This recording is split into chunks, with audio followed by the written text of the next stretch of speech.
এই বছর হোলি সেলিব্রেশনে আমি কিন্তু একটা খুব সুন্দর ঠান্ডাই বানিয়েছিলাম, সব কিছু নিজে অ্যারেঞ্জ করে। কিভাবে সেটা করেছিলাম চলো তোমাদের সঙ্গে শেয়ার করে। টক দই খুব ভালো করে ফেটিয়ে নিয়েছিলাম, তারপরে এখন দেখতে পাচ্ছ যে জলগুলো দেওয়া হচ্ছে, এগুলো কিন্তু খুব ঠান্ডা জল, আলাদা করে আমরা বরফ ইউজ করিনি। আচ্ছা, এখন দিচ্ছি কনডেন্স মিল্ক, তারপরে দেওয়া হচ্ছে গুঁড়ো চিনি, এটা তো পরিমাণ মতন, তারপরে ড্রাই ফ্রুটস।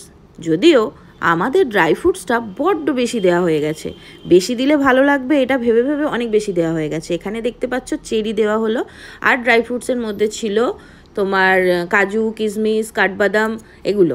আর এখন যেটা দেখলে এটা কাজু, কিশমিশ আর কাঠবাদাম পেস্ট করা, এবং সেটাকে যাতে লস্যিটা একটু ঘন হয় সেই জন্যে। তো এবারে পুরোটা একসঙ্গে মিক্স করার পালা, আর ওপর থেকে একটু কেশর ছড়িয়ে দেওয়া। আর দেখতে পাচ্ছ পাশে মাটির ভাঁড়, তো মাটির ভাঁড়ে আমরা এই ঠান্ডাইটা আলাদা করে কিন্তু কোনো বরফ দিইনি ঠিক কথা, বাট সব কিছুই যা ইউজ করেছিলাম সেগুলো একদম চিল ছিল, তো সেই জন্য কিন্তু যথেষ্ট ঠান্ডা ছিল। আর যা টেস্ট হয়েছিল, জাস্ট ওয়াও, মানে জাস্ট ওয়াও, বলে বোঝানো যাবে না।